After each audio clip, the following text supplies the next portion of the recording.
اللہ رب العزت فرماتے ہیں ان اللہ هو الرزاق ذو القوۃ المتین، بے شک اللہ تعالیٰ بہت ہی خوب رزق دینے والے، بڑے قوت والے اور زور آور ہیں۔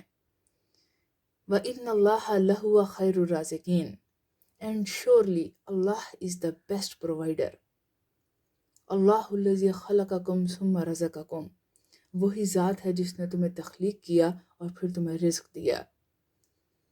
اور نہ صرف انسان بلکہ فرمایا وما من دابۃ فی الارض الا علی اللہ رزقها، کوئی زمین پہ چلنے پھرنے والا نہیں ہے مگر اس کا رزق اللہ کے ذمہ ہے۔ اللہ رب العزت نے سب کا رزق مقرر کیا، اور کب؟ زمین اور آسمان کی تخلیق سے 50,000 سال پہلے اللہ رب العزت نے تقدیریں لکھی تھیں اور سب کا رزق مقرر کیا۔ اللہ رب العزت ہر ایک کو رزق دینے والے ہیں۔ اب یہ رزق تلاش کرنے میں ہمیں تھوڑی سی محنت کرنی پڑتی ہے، اور رزق تلاش کرنے کے سلسلے میں کچھ اللہ کے احکامات کے مطابق طریقے ہیں اور کچھ طریقے حرام ہیں۔ اللہ رب العزت نے ہماری آزمائش کے لیے ان کو حرام کر دیا۔ تو اگر جائز ذرائع سے اللہ کے حکم کے مطابق مال کمایا جائے گا تو بہت برکت پڑے گی، اور اگر حرام اور ناجائز طریقے استعمال کیے جائیں گے تو برکت ختم ہو جاتی ہے۔ لیکن ایک ایسا طریقہ ہے کہ جس کو برا سمجھا نہیں جاتا، لیکن وہ ایسا طریقہ ہے کہ جس سے برکت ختم ہو جاتی ہے، اور وہ ہے لالچ۔ لالچ کے ذریعے کوئی چیز حاصل کرنا، جبکہ اس کو سمجھا نہیں جاتا کہ یہ طریقہ بھی غلط ہوگا اور اس کے ذریعے بھی برکت ختم ہو جائے گی، لیکن لالچ ایک ایسا طریقہ ہے کہ جس سے مال میں برکت ختم ہو جاتی ہے۔ جو اللہ رب العزت نے ہمارے نصیب میں لکھا ہے وہ ہمیں ہر حال میں مل کر رہے گا، ہمارا رزق کوئی دوسرا لے نہیں سکتا۔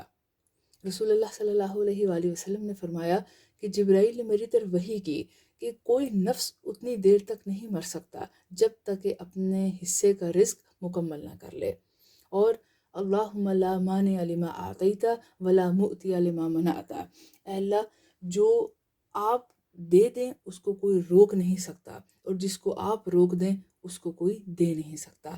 تو جو ہمارے نصیب میں ہے لکھا ہوا وہ ہر حال میں ہمیں مل کر رہے گا۔ اب ہمارا یہ کام بنتا ہے کہ ہم اس کو کیسے حاصل کرتے ہیں۔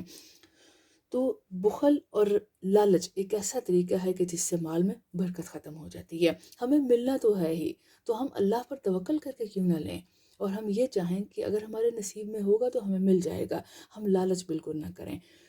حضرت حکیم بن حزام ایک صحابی ہیں رضی اللہ تعالیٰ عنہ، ان سے روایت ہے کہ میں رسول اللہ صلی اللہ علیہ وآلہ وسلم سے مال کا سوال کرتا تھا تو آپ نے مجھے دیا، میں نے پھر سوال کیا آپ نے پھر مجھے دے دیا، پھر میں نے مانگا تو آپ نے پھر عطا کیا، اور ساتھ میں کہا اے حکیم یہ مال بے شک بڑا ہی سرسبز اور لطف اندوز ہے، بڑا ہی شیریں اور میٹھا ہے، بہت اچھا لگتا ہے یہ، لیکن جو شخص اسے بے نیازی کے ساتھ حاصل کرتا ہے اس کے لیے اس میں برکت ڈال دی جاتی ہے، اور جو شخص اس سے نفس کے لالچ کے ساتھ حاصل کرتا ہے تو اس کے لیے اس میں برکت نہیں دی جاتی، اور وہ ایسے بیمار شخص کی طرح ہوتا ہے کہ جو ایسی بیماری میں مبتلا ہو کہ کھانا کھاتا جائے اور اس کا پیٹ نہ بھرے۔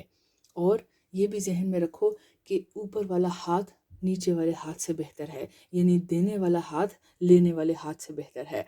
حضرت حکیم رضی اللہ تعالیٰ عنہ بیان کرتے ہیں کہ میں نے کہا اے اللہ کے رسول، قسم ہے اس ذات کی جس نے آپ کو حق کے ساتھ بھیجا ہے، میں آپ کے بعد کسی سے کوئی بھی چیز نہیں مانگوں گا یہاں تک کہ یہ دنیا چھوڑ جاؤں۔ پھر جب حضرت ابوبکر صدیق رضی اللہ تعالیٰ عنہ خلیفہ بنے تو حضرت حکیم کو بلایا کہ تاکہ ان کو کچھ دیں، لیکن وہ نہیں قبول کرتے رہے۔ اسی طرح سے حضرت عمر رضی اللہ تعالیٰ عنہ نے اپنے دور میں ان کو کچھ عطیات وغیرہ کچھ دینے کے لیے بلایا، لیکن انہوں نے قبول کرنے سے انکار کر دیا۔ بس حضرت عمر رضی اللہ تعالیٰ عنہ نے کہا کہ اے لوگو تم گواہ رہنا کہ میں نے حکیم کا وہ حق اس کو دے دیا ہے جو اللہ تعالیٰ نے مال فہ میں رکھا تھا، لیکن وہ لینے سے انکار کر رہے ہیں۔ اور پھر حضرت حکیم نے اپنی وفات تک کسی سے کچھ نہیں لیا۔ تو اللہ رب العزت ہمیں بھی ایسی ہی توفیق دیں کہ ہم بغیر نفس کے لالچ سے صرف اللہ پر توکل کرتے ہوئے رزق کی تلاش کریں، امید کریں، اور اللہ تعالیٰ عطا فرمائیں گے۔ جب ہمیں معلوم ہے کہ اللہ کے سوا کوئی بھی نہیں دے سکتا تو مانگنا ہے تو اللہ سے مانگیں۔ اللہ سے مانگنے میں کوئی لالچ نہیں ہوتا، جبکہ ہم کسی انسان سے امید لگاتے ہیں تو پھر لالچ ہو جاتا ہے۔ اللہ رب العزت ہمیں اس چیز سے بچائیں اور ہمیں نفس کی سخاوت کے ساتھ مال تلاش کرنے کی توفیق عطا فرمائیں، آمین۔